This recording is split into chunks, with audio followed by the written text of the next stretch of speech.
नमस्कार दोस्तों, स्वागत है आप सभी का हमारे एक और नए वीडियो में। दोस्तों, अगर आपको पैसों की ज़रूरत है और अगर आपको किसी भी बैंक से लोन नहीं मिल रहा है तो आप डायरेक्टली गवर्नमेंट से लोन ले सकते हो। तुरंत के तुरंत जो पैसे हैं वो आपके अकाउंट में आ जाएंगे। वो भी कम ब्याज पे मिलेगा और कम डॉक्यूमेंट पे मिलेगा। तो कैसे आप लोन के लिए अप्लाई कर सकते हो, इस वीडियो में पूरा स्टेप बाय स्टेप प्रोसेस जो है मैं आपको इस वीडियो में बताने वाला हूँ। लेकिन दोस्तों, वीडियो को शुरू करने से पहले मैं आपसे यह रिक्वेस्ट करना चाहता हूँ कि अगर आपने हमारा यूट्यूब चैनल सब्सक्राइब नहीं किया है तो प्लीज़ सब्सक्राइब करें, शेयर करें और बेल आइकन ज़रूर दबाएं, ताकि आने वाले हर एक वीडियो को नोटिफिकेशन जो है आपको मिलती रहे। तो चलिए वीडियो को शुरू करते हैं। दोस्तों, गवर्नमेंट से लोन लेने के लिए आपको सबसे पहले अपने मोबाइल फ़ोन या फिर लैपटॉप के किसी भी एक ब्राउज़र को ओपन कर लेना होगा। उसके बाद दोस्तों, यहाँ पर आपको टाइप करना होगा जन समर्थ, और इतना टाइप करके आपको इसे सर्च कर लेना होगा। उसके बाद दोस्तों, आपके सामने यहाँ पर इसका जो ऑफिशियल लिंक है वो आ जाता है। तो सिंपली आपको इस पर क्लिक करके इसे ओपन कर लेना होगा। अब आपके सामने यहाँ पर इस प्रकार से इसका जो पोर्टल है वो ओपन हो जाएगा। आपको सिंपली इस विंडो को यहाँ से क्लोज कर देना होगा। अब ये जो दोस्तों गवर्नमेंट का पोर्टल है, इसी से आपको आसानी से लोन मिल जाएगा। यहाँ पर दोस्तों आप देख सकते हो कि 14 अलग-अलग स्कीम से आप लोन ले सकते हो। तो आसानी से यहाँ से लोन मिल जाता है और 6 अलग-अलग कैटेगरी जो है वो लोन के लिए यहाँ पर दिया गया है। उसके बाद दोस्तों, आपको यहाँ पर नीचे की ओर आ जाना होगा। यहाँ पर जिस भी कैटेगरी के तहत आपको लोन चाहिए वो ऑप्शन आप यहाँ से सिलेक्ट कर लोगे। और अगर आप कोई बिज़नेस करना चाहते हैं तो यहाँ पर बिज़नेस एक्टिविटी लोन का भी ऑप्शन जो है वो दिया गया है। अब ये लोन लेने के लिए दोस्तों आपको यहाँ पर नीचे चेक एलिजिबिलिटी का जो ऑप्शन दिया गया है, आपको सिंपली इस पर क्लिक कर देना होगा। उसके बाद दोस्तों आपके सामने यहाँ पर कुछ ऐसा इंटरफेस ओपन हो जाएगा। यहाँ पर आपको आपका बिज़नेस जो है वो किस कैटेगरी का है वो आपको यहाँ पर सिलेक्ट कर लेना होगा। और अगर यहाँ पर नहीं है तो आपको यहाँ पर सिंपली अदर बिज़नेस लोन के ऑप्शन पर क्लिक कर देना होगा। जैसे ही दोस्तों आप अदर बिज़नेस लोन के ऑप्शन पर क्लिक करोगे तो आपके सामने यहाँ पर बहुत सारे ऑप्शंस ओपन हो जाएंगे। यहाँ पर सबसे पहले आपको बताना है कि आपका जो बिज़नेस है वो नया बिज़नेस है या पुराना बिज़नेस है। तो आप उसे अपने अकॉर्डिंग सिलेक्ट कर लोगे। उसके बाद दोस्तों आपसे यहाँ पर पूछा गया है कि क्या आप 8वीं क्लास पास हैं। अगर पास है तो आप यहाँ पर यस कर दोगे और अगर नहीं है तो आप नो पर क्लिक कर दोगे। उसके बाद दोस्तों आपसे यहाँ पर पूछा गया है कि क्या आपने ईडीपी ट्रेनिंग लिया है। अगर आपने लिया है तो यहाँ पर यस कर देंगे और नहीं तो नो पर क्लिक कर दोगे। उसके बाद आपसे यहाँ पर पूछा गया है कि आपके बिज़नेस का नेचर क्या है। यहाँ पर दोस्तों आपको 3 ऑप्शन देखने के लिए मिल जाते हैं, मैन्युफैक्चरिंग, बिज़नेस सर्विस या फिर ट्रेडिंग। तो जो भी आपके बिज़नेस का नेचर है आप उसे यहाँ पर सिलेक्ट कर लोगे। उसके बाद आपको यहाँ पर आपका जो जेंडर है उसे सिलेक्ट कर लेना होगा। आपका कास्ट कैटेगरी आप यहाँ से सिलेक्ट कर लोगे। जनरल, एससी, एसटी, ओबीसी जो भी आपके कास्ट कैटेगरी है आप उसे यहाँ पर सिलेक्ट कर लोगे। उसके बाद दोस्तों आपसे यहाँ पर पूछा गया है कि क्या आप एक्स सर्विसमैन या फिर फिजिकली हैंडीकैप हैं। अगर हैं तो आप यहाँ पर यस पर क्लिक कर दोगे और अगर नहीं तो आप नो पर क्लिक रहने दोगे। यहाँ पर नीचे कुछ स्टेट्स के नाम दिए गए हैं। अगर आप इन स्टेट से आते हैं तो आप यहाँ पर यस के ऑप्शन पर क्लिक कर दोगे और अगर नहीं तो आप नो पर क्लिक कर दोगे। उसके बाद दोस्तों आपसे यहाँ पर पूछा गया है कि आपका लोकेशन क्या है, रूरल है या फिर अर्बन है। तो आप उसे अपने अकॉर्डिंग यहाँ पर सिलेक्ट कर लोगे। लोकेशन को सिलेक्ट कर लेने के बाद अब आपको यहाँ पर आपका जो एप्लीकेंट टाइप है वो बताना है। तो आपको यहाँ पर इंडिविजुअल को सिलेक्ट कर लेना होगा। अब जैसे ही दोस्तों आप नीचे आओगे तो आपको यहाँ पर आपके प्रोजेक्ट का टोटल जो कॉस्ट है वो बताना है कि आपका जो प्रोजेक्ट है वो कितना कॉस्ट पे जा रहा है।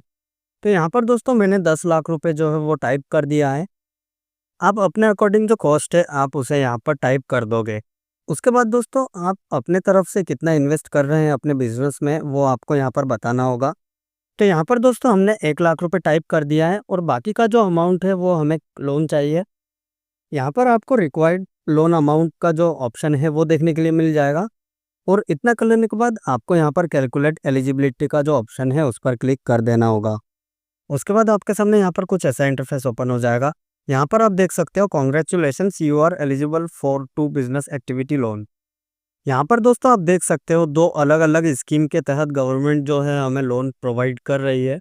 यहाँ पर दोस्तों आप देख सकते हो, पहला जो स्कीम है पीएमईजीपी स्कीम, तो इसके तहत हमें यहाँ पर 9 लाख रुपए का जो लोन है वो मिल जाएगा। और उसके बाद दोस्तों दूसरा जो स्कीम है प्रधानमंत्री मुद्रा योजना यानी कि पीएमएमवाई, तो इसके तहत भी हमें जो लोन है वो आसानी से मिल जाएगा। अब यहाँ पर दोस्तों पीएमईजीपी स्कीम में हमें फ़ायदा ये मिलेगा कि 1.5 लाख रुपए का जो सब्सिडी है वो हमें मिल जाएगा। और यहाँ पर मंथली ईएमआई आप देख सकते हो जो कि 9,130 रुपये रहेगा और 15 साल के लिए ये जो लोन है ये रहेगा। और उसके बाद दोस्तों अगर आप प्रधानमंत्री मुद्रा योजना में अगर आप देखते हो तो उसमें भी मंथली ईएमआई जो है वो 19,120 रुपये का रहेगा और लोन जो है वो 5 साल का रहेगा और इसमें 10% का जो इंटरेस्ट है वो आपको लगने वाला है। तो यहाँ पर दोस्तों हमें पीएमईजीपी का जो स्कीम है उसमें ज़्यादा फायदा मिल रहा है, तो इसलिए हम उस पर अप्लाई करने के लिए हम लॉगिन टू अप्लाई के ऑप्शन पर क्लिक कर देंगे। उसके बाद दोस्तों आपके सामने यहाँ पर कुछ ऐसा इंटरफेस ओपन हो जाएगा। यहाँ पर सबसे पहले आपको अपना जो मोबाइल नंबर है उसे टाइप करना होगा और नीचे दिया गया जो कैप्चा कोड है उसे यहाँ पर टाइप करके डिक्लेयर का ऑप्शन पर क्लिक कर देना होगा। अब यहाँ पर दोस्तों कंसेंट आता है प्राइवेसी पॉलिसी का, तो आपको यहाँ पर पूरा स्क्रॉल करके नीचे आ जाना होगा और उसके बाद आपको यहाँ पर नेक्स्ट के ऑप्शन पर क्लिक कर देना होगा। उसके बाद दोस्तों टर्म एंड कंडीशन के ऑप्शन पर फिर से आपको स्क्रॉल डाउन कर लेना होगा और नेक्स्ट के ऑप्शन पर क्लिक कर देना होगा और उसके बाद फिर से आपको स्क्रॉल डाउन कर लेना होगा डिस्क्लेमर के ऑप्शन पर और कंसेंट देकर आपको एग्री के ऑप्शन पर क्लिक कर देना होगा। इतना कर लेने के बाद आपको यहाँ पर गेट ओटीपी के ऑप्शन पर क्लिक कर देना होगा। जैसे ही दोस्तों आप गेट ओटीपी के ऑप्शन पर क्लिक करोगे तो आपके मोबाइल नंबर पर एक ओटीपी सेंड किया जाएगा। उस ओटीपी को आपको यहाँ पर टाइप कर देना होगा।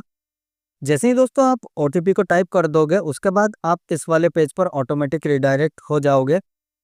यहाँ पर आपको सिंपली नीचे की ओर आ जाना होगा। जैसे ही दोस्तों आप नीचे की ओर आओगे तो आपको यहाँ पर जो भी स्कीम में अप्लाई करना है उसके सामने आपको यहाँ पर प्रोसीड के ऑप्शन पर क्लिक कर देना होगा।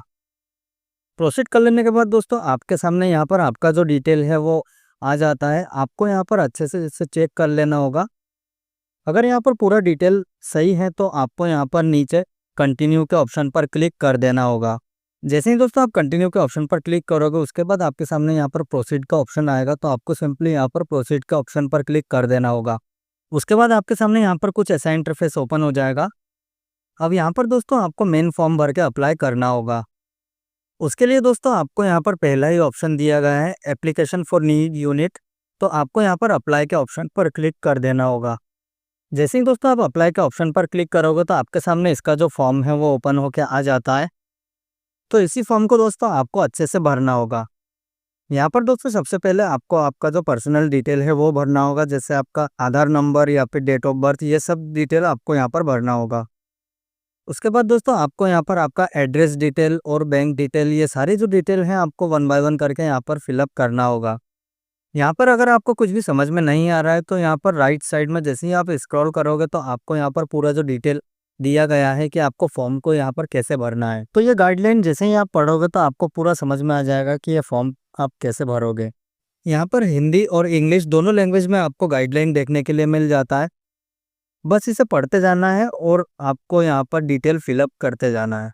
जैसे ही दोस्तों आप फॉर्म को अच्छे से भर लोगे उसके बाद आप सेव एप्लीकेंट डेटा के ऑप्शन पर क्लिक कर दोगे। उसके बाद दोस्तों आपका जो डेटा है वो सेव हो जाएगा और आपका कुछ डॉक्यूमेंट अपलोड करने का यहाँ पर कुछ ऑप्शन आ जाएगा और फिर डॉक्यूमेंट्स को अपलोड कर लेने के बाद फाइनल सबमिट कर देना होगा। जैसे ही दोस्तों आप फॉर्म को सबमिट कर देते हैं आपका जो पूरा डेटा है, जो फॉर्म है, वो बैंक के पास चला जाता है। अब जैसे दोस्तों यहाँ पर बताया गया है कि आपने 9 लाख रुपए का जो लोन है वो अप्लाई किया है, तो 9 लाख रुपए का जो लोन है वो आपको मिल जाएगा। उसके बाद 1.5 लाख रुपए का सब्सिडी मिल जाएगा और महीने का जो ईएमआई है वो इतना रहेगा जो कि आप देख सकते हो। और आपका जो लोन है वो 15 साल तक रहेगा और 15 साल के पहले अगर आपका पैसा अरेंज हो जाता है तो आप उसे पहले ही क्लियर कर सकते हो। लेकिन दोस्तों एक बात का ध्यान रखना, जब आप फॉर्म भरकर सबमिट करते हैं तो तुरंत जो लोन है वो आपको नहीं मिलता है। पहले अच्छे से वेरिफिकेशन होता है और उसके बाद ही आपका जो लोन है वो पास होता है। और ज़रूरत पड़ने पर आपको बैंक भी जाना पड़ सकता है डॉक्यूमेंट वेरिफिकेशन के लिए या फिर केवाईसी के लिए। जैसे ही दोस्तों आप एलिजिबल हो जाते हैं तो आपको जो लोन है वो मिल जाता है। तो इसी प्रकार से दोस्तों आपको लोन के लिए अप्लाई करना होता है। और अगर आपको मेरा ये वीडियो पसंद आया होगा तो प्लीज़ लाइक करें, शेयर करें, सब्सक्राइब करें।